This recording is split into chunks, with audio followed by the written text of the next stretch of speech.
Okay, folks, now the moment you've all been waiting for. Before, we've only focused on disclosure, what's been available to us, and how to take advantage of that and put together this amazing puzzle piece of protocols and ports and access and theory, etc., etc., etc. Now's the point where we actually get to change the integrity of our systems. This is what we refer to as the classic hack. So let's take a look at it. Remember, ourselves to our target. Ultimately, we want to gain access to our systems. So there's different ways in which all of this you have to master, but there's different ways in which you can break this down increment by increment and look at. First, gaining access to the system. The easiest way, of course, is going to be a username and password. So how do we get those? One way, eavesdropping. It's just as simple as that. If you could either look over somebody's shoulder and get their password, or it's written down somewhere, or nonetheless, you have that password, that's the holy grail, okay? If you don't have it, then we have to get it some way, and we have to use our creative social skills to actually do that. This is where your traditional brute force attack, or exhausting all possible combinations of the password, that's where that comes in. Or dictionary. This is where you take a password file and you reference it and compare it against a file of stuff. And in that file could be literally anything. Then defaults. You could just Google default usernames and passwords. If that gets you access, great. Low-hanging fruit. Or the hybrid technique, which is traditionally brute force and dictionary. At a minimum, you must master these ways of gaining access to a system. Once you gain access to that system, then, okay, let's get more privileges. All right, so this is where exploits come in, or additional password cracking techniques, because you might have access as a guest, but now you want to go after the administrator or some other higher privileged account. So there's two ways in which we can summarize doing that: horizontal privilege escalation and vertical privilege escalation. Horizontal, going from group A to group B, versus vertical, going from guest to administrator. Okay? Once we gain access and can get some privileges, even if they're low level, this is where we ultimately want to start having our applications or malicious software executed on that system. So executing application. This is where the whole world of Trojans and spyware and viruses and worms come into play. It's its own separate module, so we'll see that a little bit later on, but I will give you the basics of how the tools works. Keyloggers, whether hardware or software. This is some really fun stuff, because if you can just, put a hardware or a software-based keyboard logger on a system, you can capture everything that person types. Even better to be able to do that remotely. All right? We need to do this so that ultimately we can put our own backdoor, execute the application for our own backdoor on that system, so that way we can have our way with it whenever we want. All right?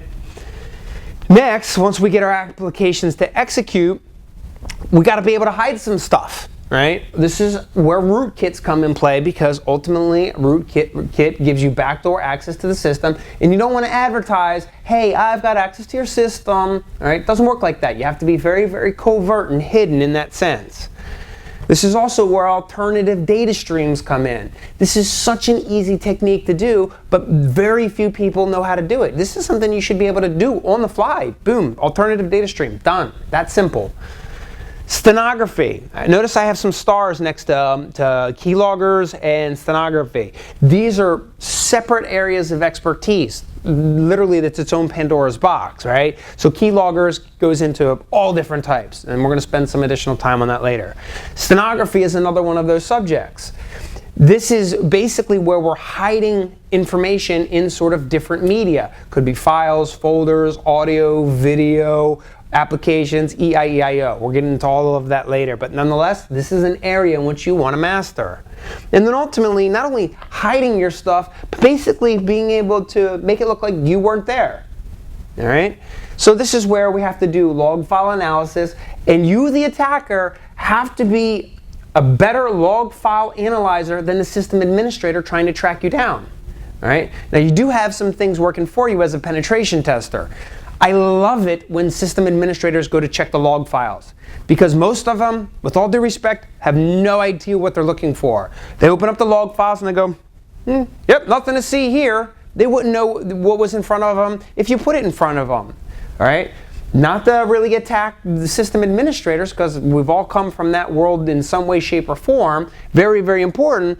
But log file analysis is just a lost art. Okay? And so the penetration tester has to know way more about log file analysis, has to be an expert in log file analysis, more so than the person looking in the log files. So compared to offense versus defense, the penetration tester must absolutely master log file manipulation, or else go to jail. Okay, in the black hat world, in the the ethical white hat legitimate world, basically alarm sounds, you get caught. So if you're doing some sort of analysis and you're not, people aren't supposed to know that you're breaking into the network, you just now ring the alarm bells and game's over for you. Now you have to come out and say, yes, here's my paperwork, and you have to go explain your life away, and your test is over. All right, so covering tracks, extremely critical. This is, you're getting caught versus you're not getting caught, or going to jail versus not going to jail, depending on if you're white hat or black hat in that world. Okay, so this is everything you need to pay attention to with our target. When it comes to Microsoft specific systems, you need to know everything about authentication, realistically. All right? This is where the penetration tester has to supersede that of the network administrator once again, because you have typical Unix administrators or Microsoft administrators.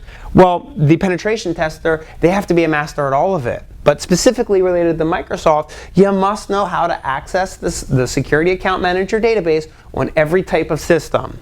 You need to know everything about NTLM, all of the versions, what type of protection mechanisms they use, the old LAN manager systems versus NTLM version 1, version 2, because if you can find one system that has an old LAN manager capability, easy exploit, right? Or Kerberos. How do you manipulate the Kerberos process? Now, let's go and zoom out here to password-specific stuff. You must be a master of passwords. I said that the easiest way to get access to a system was to have a password, right? So let's talk about everything that there is to know about passwords. First one, and these are the areas you really want to study here. Passive online, all right? So the difference between active and passive is, active is you reach out and touch your target, and your target knows and feels that. Passively, they don't know that you're doing it. So there's basically 3 major techniques in the passive category. Wire sniffing, if you can just listen to the network, and you can get a username and password, and because the penetration tester, they must be an expert, again, at log file analysis and sniffing traffic. If you can just find that username and password combination, dinner bell rings. Man-in-the-middle attacks. If you can insert yourself into the middle of a conversation, well, then everything gets disclosed to you, including the username and password, or perhaps the hash, or whatever goes back and forth. So this is another area to study. Another piece is replay attacks. This is where somebody sends authentication to a server, you get to capture that and then replay it at a later time. So why should I try to crack the password if I can just capture it and replay it? If the destination system says, okay, yep, that's what I wanted to know, let me in, okay, great, easy for us. Passwords, active online. So now we're reaching out and we're touching our targets. This is where attacks, especially in the wireless world, you do techniques like hash injection, or you can use Trojans or spyware, or simply start guessing. Right? There's certain science to actually just trying to guess a password, or using some sort of software like the social engineering toolkit within inside the Kali operating system and setting up a phishing attack. Right? Offline attacks. This is where we focus on hashing or distributed computer systems. In other words, multiple systems all working to crack a piece of the password space, if you will. Or rainbow tables. One of my favorite websites is Free Rainbow Tables. I think it's .org if I'm not mistaken. Either way, if you Google Free Rainbow Tables, this is easy enough. Because literally there are gigabytes and terabytes of just rainbow tables of stuff that has been hashed. So we're going to take apart the rainbow table process. You must master that. And then the non-electronic means would be things like shoulder surfing, social engineering, and of course digging through the trash. So that's the 4 major areas of getting a password. passive online, active online, offline, and then non-electronic. Let's go over to one other area here. Rootkits. There's several different types of rootkits in which the penetration tester must master and be able to do all of this hands-on. Now, I want you guys to pay really, really close attention. None of this is worth a dime if you can't do the hands-on. You can talk about this stuff in theory all day long, but you'll never get a job, you'll never be a penetration tester, you'll never have a career unless you can do all of this in a hands-on format. All right, so the difference that's going to separate you guys from everybody else out there that doesn't know what they're doing is you're going to be able to do this in a hands-on format. So rootkits, being able to create a firmware rootkit or a hypervisor rootkit for virtual machine software, or inserting a kernel level rootkit into like the operating system of Microsoft or Linux or something like that. Application layer rootkits, library rootkits for application programming languages, or even bootloader rootkits. Right? So the whole subject matter of system hacking could take years and years and years to master, and we can have that time if we need it. But let's look at the common countermeasures that are put in place, and then we'll wrap this up. Salting. This is a particular technique. It really should be a lot more popular than what it is, but most systems do not use salting. For why, I have no idea, because it's such an easy technique and it defeats a lot of the rainbow table style attacks. So we got to know what salting is and when to use it or when to look for it. Also, your run-of-the-mill anti-rootkit or anti-spyware type programs. That's a great countermeasure to defeat this type of attack. One of my favorite, albeit training, making sure everybody knows what the heck they're doing. Whether it's training employees, training system administrators, training penetration testers, training. The problem with training is that most of the time there's a problem, and so we fix that by sending someone to training. That's not the way training is supposed to work. Training, my point being, why not train them to know how to do it securely the first time so that there is no incident in which you have to detectively and reactively send someone to training. So preventatively versus detectively and reactively. I always suggest that training should be done proactively, and therefore you can address the knowledge gap and things like that. Also, hardening your systems. If you look at the target in terms of a surface area here, zoom back into the target for a second here, right? If we could take away all, from a defensive point of view, if we could start taking away all of the penetration testers' options, in other words, we don't give the penetration tester the ability to eavesdrop, we don't give them the ability to brute force or go after passwords, we monitor accounts, remember this is all defensive, we monitor accounts to see if someone's trying to crack passwords or do privilege escalation, or we monitor software on hard drives and operating systems to make sure that Trojan spyware and keyloggers aren't installed. If we constantly are looking for hidden stuff to detect it and correct it so that way alternative data streams aren't left on the systems or people aren't using stenography, or we're constantly doing log file analysis.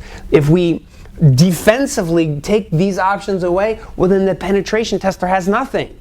This is literally from a pen testing point of view where if I don't have any options here, I start scratching my head and going, we're going to have to get really, really creative because the surface area of the attack is slim to none at this point. I don't have any options here, which means that that target system is secure. But the more I have here to work with, the more I can go after that system. Literally, there's hundreds of hours worth of attacks and techniques that it can be applied just having that. So if defensively, if you can take that away, well then the penetration tester can't do anything. All right. So harden your systems, takes these options away from a defensive point of view, and this is where things like STIGs or Standard Technical Implementation Guidelines come in, and mastering those, because these are all of the best practices for hardening our systems. And there's plenty of ways in which you can go after STIGs, and that's really its own conversation. And the last piece is common sense. It used to be called common sense, but it's not so common anymore, right? From a pen tester's point of view, I laugh a lot of the times. I'm like, well, they just left, a trail of cookie crumbs for me there. I'm just going to follow that trail and see how far the rabbit hole goes. Well, That's because the network administrators or the defensive people realistically aren't applying common sense. Or even if they wanted to apply common sense, they're getting lost in the processes, the procedures, and the technology, and they can't stop me for whatever reason. So if you can't stop me, well, then I'm going to exploit your systems, I'm going to write a report, and I'm going to show you. And I'm going to say, look, here it is. Here's the attack. Nothing is more valuable than getting access to a CEO's inbox and putting your resume on their desktop. That is your bread and butter. Case in point, yes, I hacked your system. Okay? You want to send the message? That's a great way to do it. But if I can't do that, well then, what does that say about your defensive techniques? Well, they have to be pretty good in that case, right? So, apply common sense. Let's not get lost in the policies, the standards, the procedures, and the guidelines, and get lost in the run-of-the-mill way in which IT is done, meaning the patch management process, the change control process. If all of those were robust and efficient, well then that makes my job as a penetration tester that much harder. Okay? So, quick summary. We're at the first point where we can change the integrity of our targets. We're not only using disclosure, like what a password is, but we're also exploiting the system in terms of integrity. There are plenty of things that we can go after on our target: gaining access, escalating privileges, executing applications, hiding stuff, and covering our tracks. Since most systems out there tend to be Microsoft, the biggest bang for your buck is to learn Microsoft systems first. Know everything that there is to know about the different password techniques, learn how to use rootkits to your advantage, and learn the common countermeasures that are put in place. Because if the pen tester knows what countermeasures that are going to be put in place, well then the pen tester can sidestep and move around it. So let's go ahead and see what this looks like from a hands-on point of view.